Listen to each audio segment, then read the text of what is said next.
Hello, and welcome to Diamondback Energy fourth quarter 2024 earnings call. At this time, all participants are on a listen-only mode. After the speaker's presentation, there will be a question-and-answer session. To ask the question during the session, you will need to press star 11 on your telephone. You will then hear an automated message advising your hand is raised. To withdraw your question, please press star 11 again. I would now like to turn the conference over to Adam Lawless, Vice President of Investor Relations. You may begin. Thank you, Tawanda. Good morning, and welcome to Diamondback Energy's fourth quarter 2024 conference call. During our call today, we will reference an updated investor presentation and letter to stockholders, which can be found on Diamondback's website. Representing Diamondback today are Travis Stice, Chairman and CEO, Kaes Van't Hof, President, Danny Wesson, COO, and Jerry Thompson, CFO. During this conference call, the participants may make certain forward-looking statements relating to the company's financial condition, results of operations, plans, objectives, future performance, and businesses.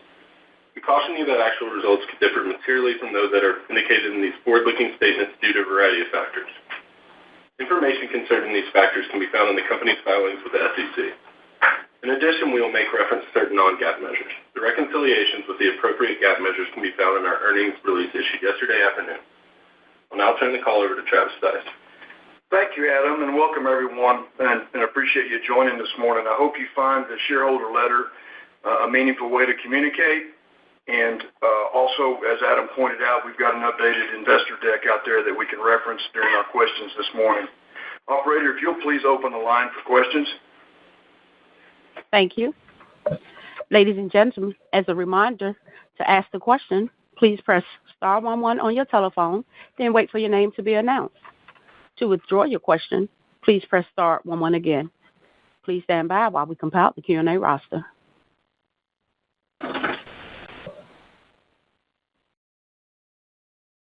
Our first question comes from the line of Neal Dingmann with Truist Securities. Your line is open. Morning, and Travis, congratulations not only to you, but obviously Kaes and Jerry, but especially for the fantastic career, and look forward to seeing you soon. My first question, maybe just around, again, another great quarter. My first question is really around the free cash flow sensitivity that you all show on slide 13. Specifically, when looking at that, I'm just wondering, you put a comment that I noticed on the bottom of the slide suggesting now around $67 a barrel produced, the same free cash flow as 76 last year. I'm just wondering, is this continued achieved through the larger scale? Is this a lot of the completion drive? I'm just wondering maybe if you could talk and discuss the drivers behind all this. Yeah, Neal, that's a new number that, we're going to start to look at here. I kind of equate that number to the same thing as a dividend break even. It's basically, what oil price gets you the same free cash flow per share as the prior year. And if that number is going down, capital efficiency is improving, or you've done an accretive deal. And, when we announced the Endeavor deal, a little over a year ago, we said we'd have 10% plus free cash flow per share accretion. And, here you are a year later showing that free cash flow per share is, going down by $9 a barrel to equal the same number as last year. So, it's going to be tough to keep moving that number down $9 a barrel every year. But, I think through a lower share count, lower cost structure, and quality inventory, that's certainly going to be the goal.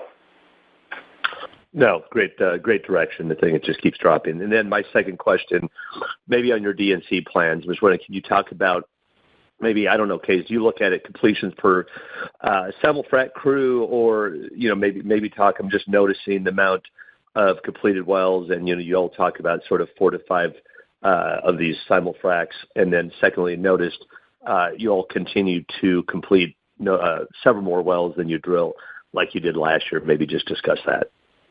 Yeah, so on the DUC drawdown, we're drilling less wells and we're completing, a combination of things. We were ahead of plan last year, so we drilled more wells than we expected.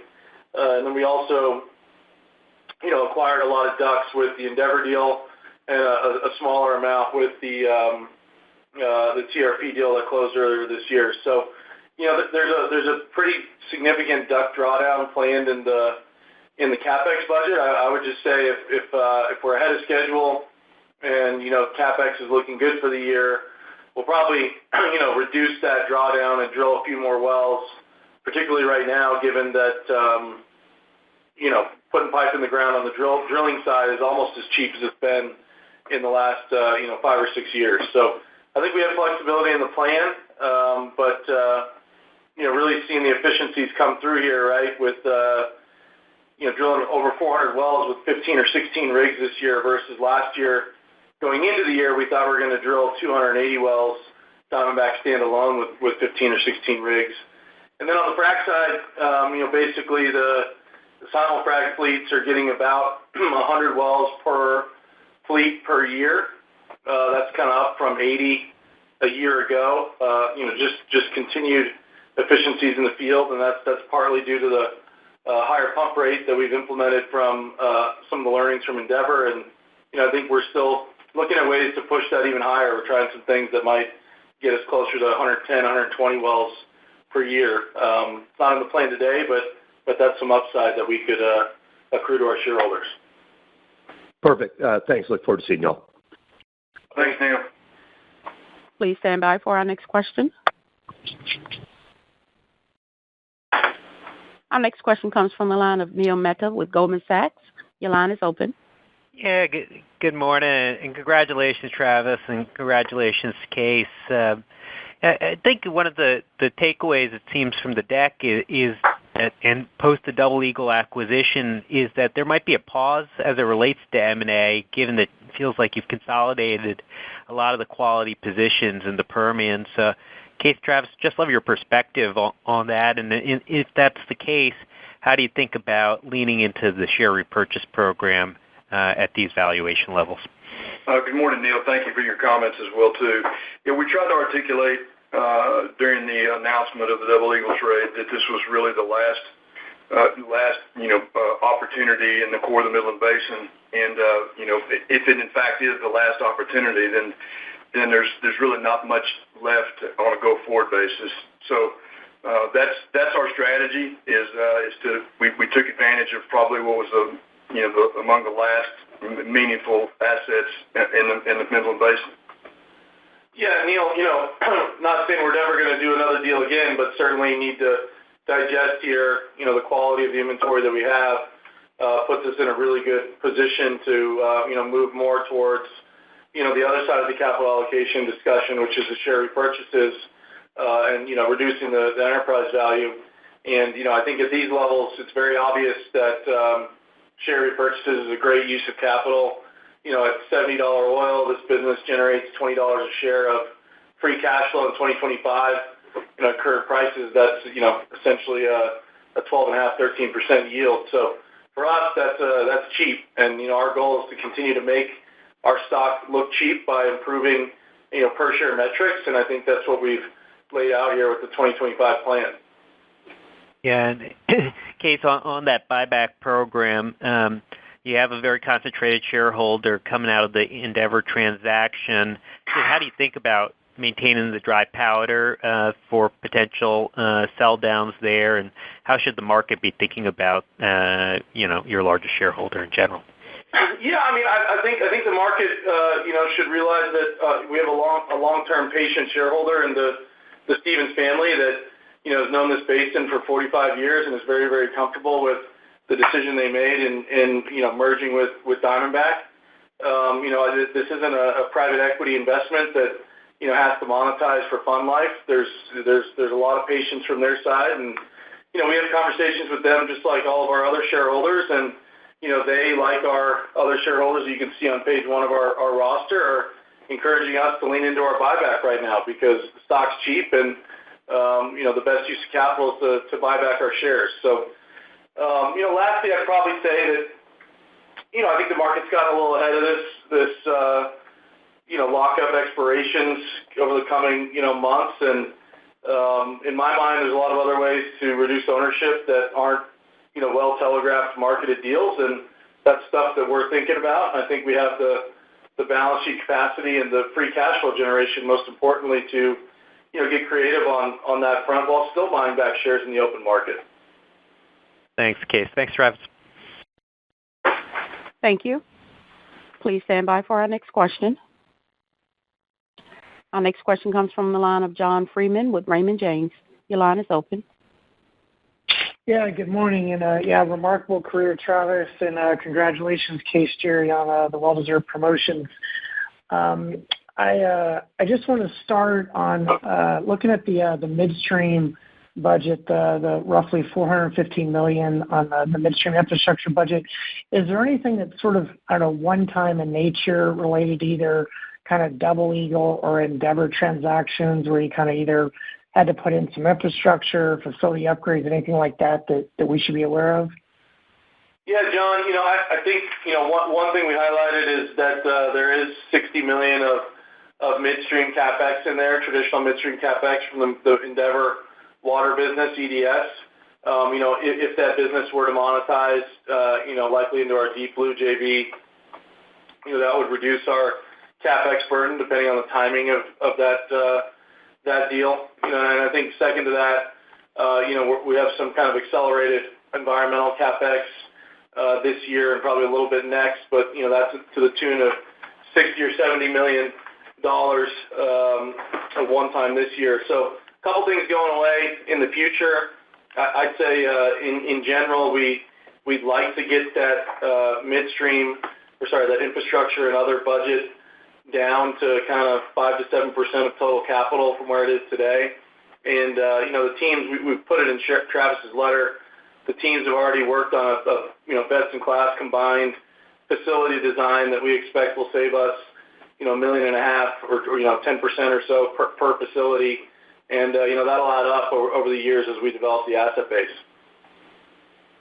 That's great. And then just a follow-up on Neil's earlier question on the DUCs. Can you just remind us, just rough numbers, where y'all sort of stood on DUCs, kind of pro forma for the Double Eagle transaction? Yeah, we were carrying around, just a little over 200 DUCs total, 250 DUCs total, pro forma the Double Eagle transaction. And Double Eagle's coming over with about 50, whips that, what you would add to that number that we call, work in place wells that, we don't expect that will be DUC'd. They'll be brought online kind of, sometime between now and close. That's great. Thanks, guys. Appreciate it. Thank you. Please stand by for our next question. Our next question comes from the line of David Deckelbaum with TD Cowen. Your line is open. Thanks for taking my questions, guys, and just to echo everyone's congrats to you, Travis, Case, and Jerry. I was hoping just to step back a second just to revisit. I mean, obviously, Case, you made some comments about the attractiveness of the valuation of shares right now, in the context of Stephen's family as well. You guys have this $1.5 billion commitment on asset sales, and I think you bridged that with free cash down to, almost $10 billion of net debt by the end of the year. I guess, how do you think about the flexibility of getting above that 50% return of capital this year, when you appreciate where your shares are now, relative to how you see valuation? Or, should we be looking for that net debt, trigger before kind of getting away from that 50%, at least 50% commitment? Yeah, I mean, David, I think that at least 50% commitment is going to remain regardless of the situation. Now, the execution of that, whether it's above 50% or not, I think will depend on, the market conditions. And, I think we, in Q4, for instance, we leaned in a little bit. I think free cash flow beat even our internal expectations, but we were fully prepared to go over 50% of free cash return in Q4, given the volatility we saw in December. I'd probably lean against going to 75 or 100 in these market conditions. I don't think we're there.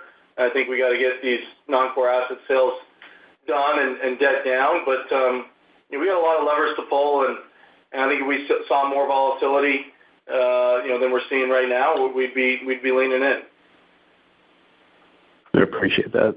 And just to, the follow-up on the infrastructure spend, obviously a trajectory coming down with some of the synergies of facility design. You talked about the potential with the sale to Deep Blue, but just also wanted to bring up like the slide around surface acreage and power generation. How do you feel, or how do you think about sort of financing your own internal power needs? How sort of imminent are these needs in terms of spends to expand what you would need just to service your own wells? And when do you think we would expect to hear some announcements around some of those solutions, whether it includes third-party commercial opportunities or just incremental spend to build out for your own operations? Yeah, I'd say internally we've spent probably on average $70 to $100 million a year on power for the last 5 or 6 years. So I think there's 70 or 75 million in the budget this year for our power needs. That's just poles and wires in the field.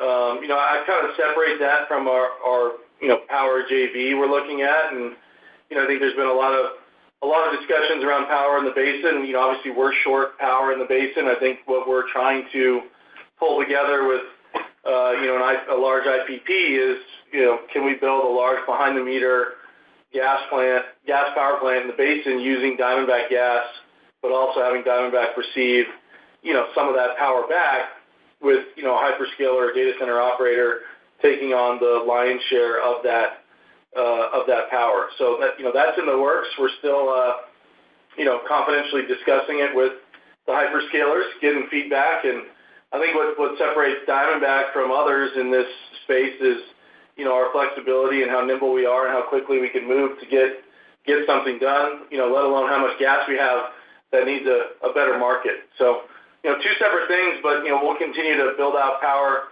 in the field because it, increases uptime as well as reduces LOE. Appreciate the color, guys. Thank you.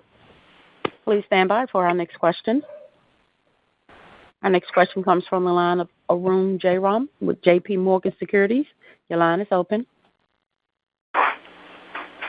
Good morning. My first question, Travis and Case, I was wondering if you could talk about the asset sale divestiture program you anticipate to execute on in terms of the Double Eagle transaction. Are these going to represent primarily midstream assets? But give us a sense of what your plans are in terms of monetizations. Yeah, Arun, I think what we've been telling the market is that we think we can get these non-core asset sales done without selling operated acreage. And, I think the lion's share of the value will come from a couple of our equity method investments that we list in our deck that have kind of been built out and are near monetization.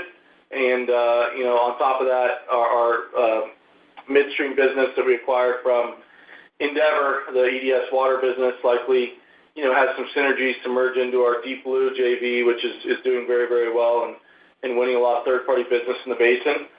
I think most of that gets you most of the way there.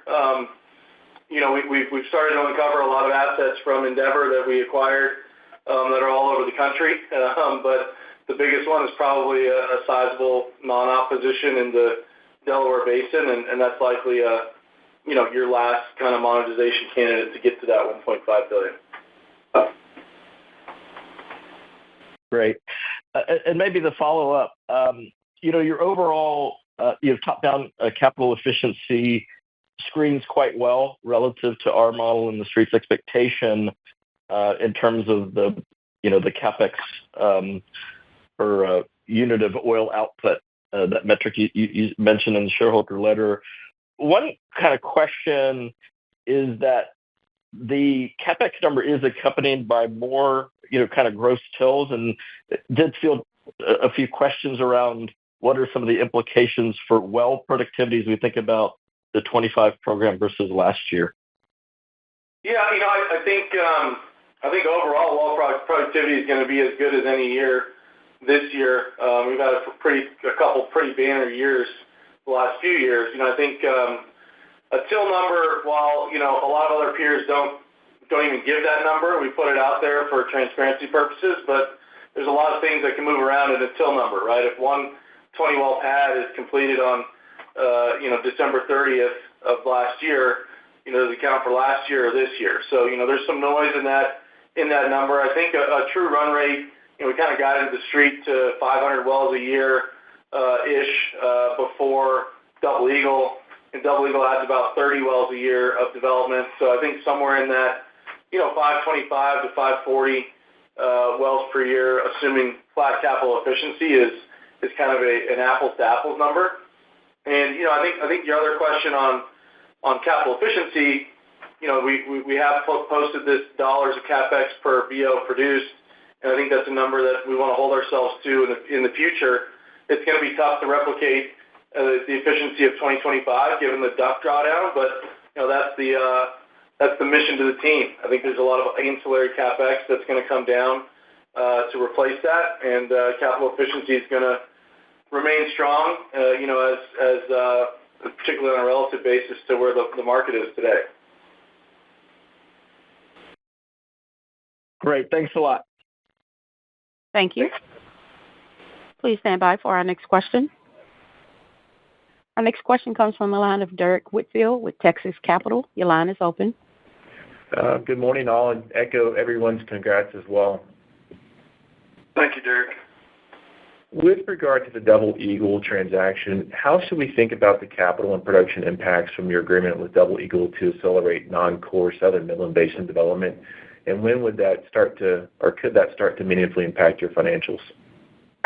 Yeah, Derrick, on the capital side, there's zero capital. We're getting, a carry. So, no impact to us. Part of the rationale for that part of the deal is, we were going to have to move a few rigs down south to, secure some leasehold that had, lower working interest and needed some horizontal wells to maintain the leasehold. And, we obviously have a good relationship with the Double Eagle guys, and, they needed a place for their couple rigs to go, and so they're going to accelerate some development down there. I think the color we've given the market is that it's about $100 million of free cash flow on a consolidated basis in 2026. And, I'd probably say that 50% of that is for Viper. We'll talk about it on the Viper call, but the Reagan County piece was the second largest from an acreage perspective piece of the drop-down, and so this is kind of an unmodeled upside for the drop-down that, that in turn benefits Diamondback through Viper's outperformance. That's great. And then regarding your commentary on unmodeled synergies, where do you see the greatest remaining opportunities now that your organizations are fully integrated? I think we've really, talked a lot about synergies around the drill bit and completions and the capital synergies. I think there's some longer dated synergies in the field, in the production world, as we get the teams integrated and continue to share learnings and best practices from the operating teams in the field and on the production and PDP side. Where can we see improvements, shared resources. Those things take a little longer than, just converting a drilling rig or a completion crew over to a program. So, we're still in the middle of all that, and, the integration of the field organization really is going to, be hot and heavy this year, and we're excited to it'll be smaller things that are harder to measure, but, be a lot of things that will, accrue hopefully to our LOE and OpEx budgets, in future years. Thanks. That's great. Thank you. Please stand by for our next question. Our next question comes from the line of Kevin McCurdy with Pickering Energy Partners. Your line is open. Hey, good morning. Do you have a breakdown of the 2025 CapEx plan for the legacy assets versus the CapEx for Double Eagle? I'm just trying to get a feel for how much lower the new legacy guide is compared to the prior commentary. Yeah, Kevin, we gave out Double Eagle $200 million of CapEx for Q2 to Q4 for 27,000 barrels a day of oil. Their asset's a little oilier, so it's, 40, something like that, 1,000 BOEs a day. So if you look at our 3.8 to 4.2, you take 200 off that on each side, you're at 3.6 to 4. It kind of ties 3.6 to 4 billion for the full year. It kind of ties to where we guided Q1 of 2025, which is $900 million to $1 billion for 470 oil to 475 oil, which ironically looks a lot like Q4 of 2024. So, we were kind of moving towards, given the volatility we've seen over the last quarter last year and certainly some, more headlines and volatility this year to kick things off, we figured, cutting capital and growing less or, growing zero prior to the Double Eagle deal made a lot of sense. And so, Q1 is a pretty good look at what we were planning to do prior to DE, and we certainly had to change our plans pretty quickly as that deal moved quickly. But I think in general, you're seeing a more capital efficient plan than expectations. Great, appreciate that detail. And as a follow-up, is there any CapEx associated with the assets that you might sell this year, both on the JV and the non-op? I think the only thing, we highlighted this midstream CapEx number, which is $60 million or so. There's certainly some CapEx associated with the non-op in the Delaware, but it's not a meaningful overall number. Appreciate it. Thank you. Thank you. Please stand by for our next question. Our next question comes from the line of Paul Chen with Scotiabank. Your line is open. Thank you. Good morning. And first, congratulations to Travis and Case and Jerry. Maybe that's Case. Can you tell us that with the drawdown in DUCs, how much you estimate is the saving in CapEx on those 120, 130 DUCs? Yeah, Paul, basically on a gross basis, drilling right now is about $220 a foot. So on a net basis, our average working interest is about $200 a foot. So you're basically at, $2.2 to $2.4 million a well. So I'd say overall it's probably about a $200 million savings this year. And, I think, as I mentioned earlier in the call, the goal for the team is going to be how can we offset that in 2026, but, reduce CapEx elsewhere. Okay.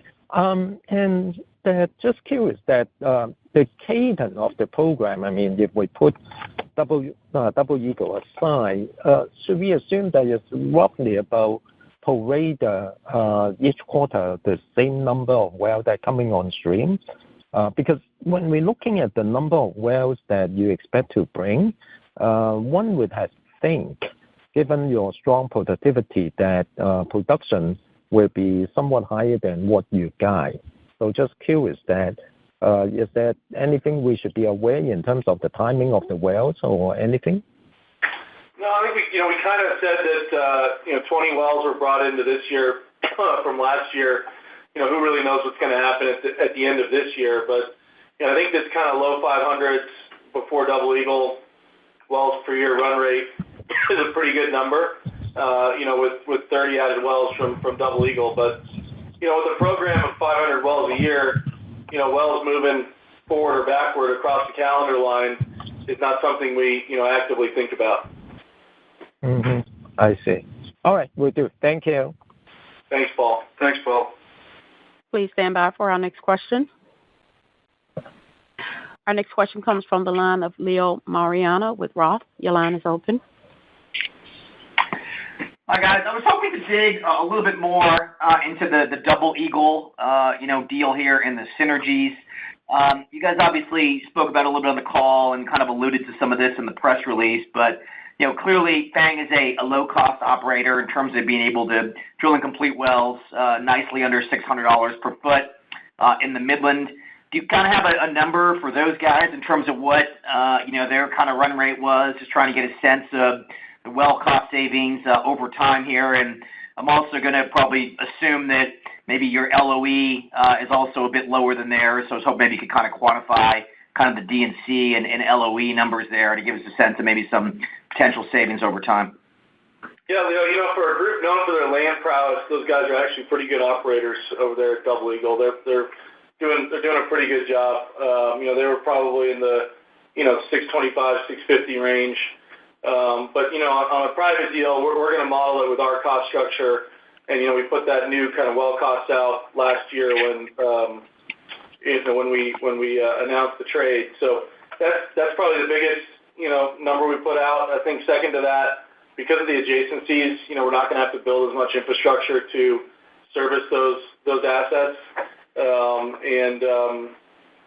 Yeah, I mean, I think from a timing perspective, those guys had been running 5 or 6 rigs, and they ran them all in the southern portion of their asset, and we're about to move 4 or 5 rigs up to the north and, chew through that inventory very, very quickly.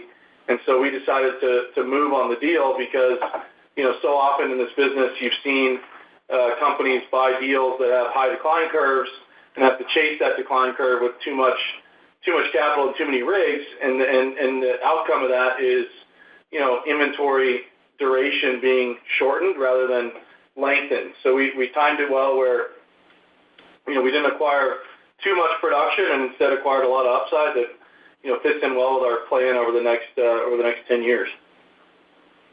Okay, that's helpful. And just wanted to kind of ask on the capital side here. So certainly noticed that your capitalized interest has kind of been going up the last few quarters. I'm sure a lot of that's related to the Endeavor deal, but just wanted to kind of check in on that.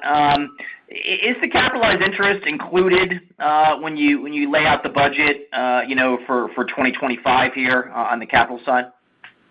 Yeah, no. So capitalized interest seems to be the hot topic. I don't know if we've gone down to capitalized interest as something that's interesting in this business, but at the end of the day, we don't make the accounting rules. When you do a deal with a lot of undeveloped acreage, if you raise debt dollars to pay for it, those go in the capitalized section. For us, that runs through additions to oil and gas properties, which is not in our CapEx budget. We kind of put our CapEx budget as, what it takes to run the business. But, our shareholder commitments and return commitments and all the math we do on our side does include that. But from a free cash flow definition perspective, we exclude it. And I think over the coming couple years, as we pay down a significant amount of that debt, that issue will be put to rest. Thank you. Thank you. As a reminder, ladies and gentlemen, that's star 11 to ask the question. Please stand by for our next question. Our next question comes from the line of Doug Leggate with Wolfe Research. Your line is open. Hey, gentlemen. Good morning. This is actually Carlos in for Doug. And he most definitely extends his congratulations to you, Travis, Jerry, and Case. Look, guys, what we're trying to figure out is we talk about a decade of inventory at the current pace, and that's presumably associated to your highest return stream. What would that look like if we applied the current strip to stream returns? Would that number change, and how much so? Thanks. Yeah, I think the gold standard in the industry right now is sub 40 break even, and that's what we've been focused on and saying, the decade reference. Obviously inventory expands significantly as commodity prices go up. I think for us, that number's put in our deck on slide 12. We show kind of the $50 break even. Now that's 10% rate of return at $50 a barrel, right? We're not going to be wanting to drill that many wells in that situation. Instead, we'd like to have the balance sheet strength to be buying back shares in that situation. But I think from an overall strategy perspective, the inventory's there. It's just about, at what time do you have to prosecute that inventory? And we've tried to position ourselves to be the last person to have to drill the lower returning inventory, but also have the lowest cost structure to be able to do it. Gotcha. That's very helpful. And not to beat the dead horse here, but in terms of your DUCs and the capital associated with that, how much of that capital benefit, at what rate do you expect that capital to come back throughout 2026? What's the cadence associated with the capital benefit reverting back to normal levels? It's pretty level loaded. We have a very good forward visibility into what we're completing and what we're drilling. I think we also went into this year, running 18 or 19 rigs and realized that, we were going to have a pretty sizable DUC balance we could draw down. So, we're going to be down at kind of 15 rigs here in the next couple weeks, and we'll probably keep that pace for most of the year. I think, as mentioned earlier, if things are going well on the year and we're towards the lower half of guidance, we'll probably drill 30 to 50 more wells and and keep a relatively high duct balance. We really like that because it gives us operational flexibility, particularly with the size of these pads and the size of the development. So it's good to have somewhere to go when things go south, and that duct balance allows us to do that. Awesome. Thank you, guys, and congrats again. Thanks. Please stand by for our next question. Our next question comes from the line of Kaylee Ackermine with Bank of America. Your line is open. Hey, good morning, guys. On slide 28, you're breaking out surface acres in the Permian for the first time. Kind of suggests that you're getting close to securing maybe the Permian's first data center deal. How should we think about how the financial benefits are going to flow back? And I'm thinking in terms of land sale revenues. Will there be maybe a fixed price for gas? Could you even be paid in kind or through discounted power prices? Yeah, good questions. I think the land payment, in my mind, is the least important of all of the payments, given the size of the land needed. It's not a huge piece of property, but it's about 1,000 acres, and you can buy a lot of surface out here in the Permian cheap, and fortunately we have a lot of it. But I think the benefits to us would be, participation from an equity perspective in the plant, and on the power side, but also contributing all of the gas needed for the plant. And the debate is on between us and our partners on how we want to structure that. You could look at things on a fixed price basis. You could look at a collar. You could look at an index. And I think what we're trying to do is kind of be more flexible than most here, because in our situation, we're looking to take back a good amount of power ourselves, which I think will, maintain our, best-in-class LOE structure, particularly as power gets more scarce in the basin. So a lot of moving parts, but we're very actively working on it today, and I think it could be exciting for the Permian and exciting for Diamondback shareholders. I appreciate that color. For my next question, I'm thinking about the Endeavor share overhang. Kind of going back to Neil's question, post drop down, you guys are a lot longer Venom stock. Do you think there's any opportunities to maybe creatively swap Venom shares for the seller shares in FANG?